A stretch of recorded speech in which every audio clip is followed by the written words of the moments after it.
vous êtes sur RTL. RTL Petit Matin, Stéphanie Loire. Et il est l'heure de retrouver Chicandier, notre humoriste à nous, celui qui a été révélé par les réseaux sociaux. Qu'est-ce qui vous agace aujourd'hui, Chicandier? La société me désole, mon petit tablier de sapeur. Heureusement que vous êtes là. Avant, sûrement parce qu'on était des abrutis finis, on faisait les choses par nous-mêmes. Par exemple, à 8h du matin, avant de partir au travail, je me disais, est-ce que je bois un petit café ou 18 verres d'Armagnac cul sec?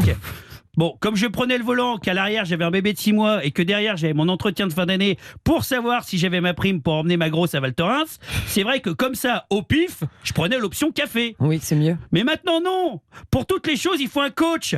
T'as un mec, par exemple, il me dit 1m70, il pèse 110 kilos, il porte un t-shirt Pac-Man et un survêt de pression. Et quand il retourne son calbut, il a l'impression de se laver. Le mec a 2 passions dans la vie, le porno et les théories du complot. Et il rêve de rencontrer le grand amour. Mais pour une raison que personne ne comprend, il galère. Du coup, il appelle un coach.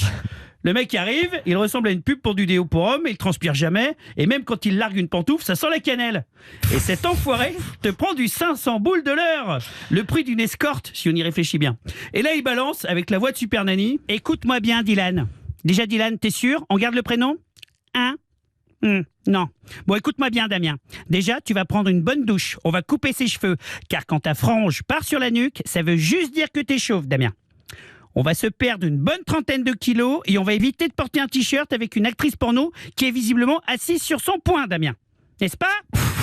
Une fois que Damien a liquidé son PEL et a fait 12 crédits à la conso, ça y est, il est en costard, il est aux normes, il est prêt à conquérir le monde féminin. Bon, comme il a derrière lui 25 ans de jeux vidéo et d'abonnement aux chaînes payantes, c'est vrai que niveau conversation, il reste fébrile, le Damien.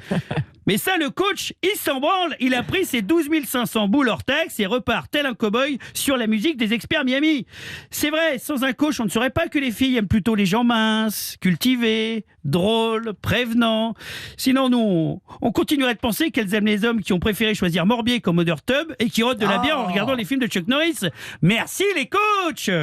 Maintenant, t'as un coach pour tout. Un coach sportif, un coach alimentaire, un coach conjugal, un coach pour choisir le bon coach. Non mais calmez-vous, Chicandier. Il y a des coachs qui sont très bien, qui nous écoutent. D'ailleurs, on les salue. Laissez-les tranquilles un petit peu. C'est sûr. Comme dit Didier Super à propos des pédophiles, il y en a des biens. Mais bon, regardez Cola. On lui a payé 72 séances de coaching. Bon, bah la journée, il continue à vouloir porter que son pyjama tigrou. Et par jour, il nous passe encore 2 rouleaux de sopalin devant Mary Poppins. Le pire, ça reste les coachs en entreprise. En fait, l'histoire est très simple. En entreprise, désormais, c'est la valorisation de la médiocrité. Plus vous êtes incompétent, plus vous n'avez pas d'idée sur la stratégie de l'entreprise et plus vous avez de chances de monter. Alors vous vous retrouvez avec comme directeur un mec de 50 balais qui piche que dalle à l'activité de la boîte. On dirait Nabila devant un ouvrage sur la théorie des cordes. Alors que j'ai assisté à une de ses conférences sur la théorie des strings et là c'était passionnant. Comme quoi.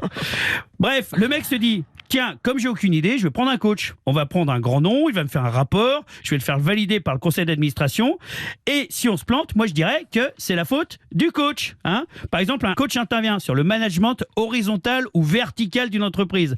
Grosso modo, le patron doit-il écouter un peu les desiderata de ses employés ou pas du tout? Le coach arrive avec son costard et ses baskets, il parle cool, fait copain-copain avec tout le monde et au final, dans sa restitution, il dit... Oui, il est bon qu'il y ait du management horizontal tout en n'oubliant jamais que le patron doit rester le patron dans ses prises de décision, quoi. Je veux dire, il y a un petit peu un mélange des deux à avoir. Voilà.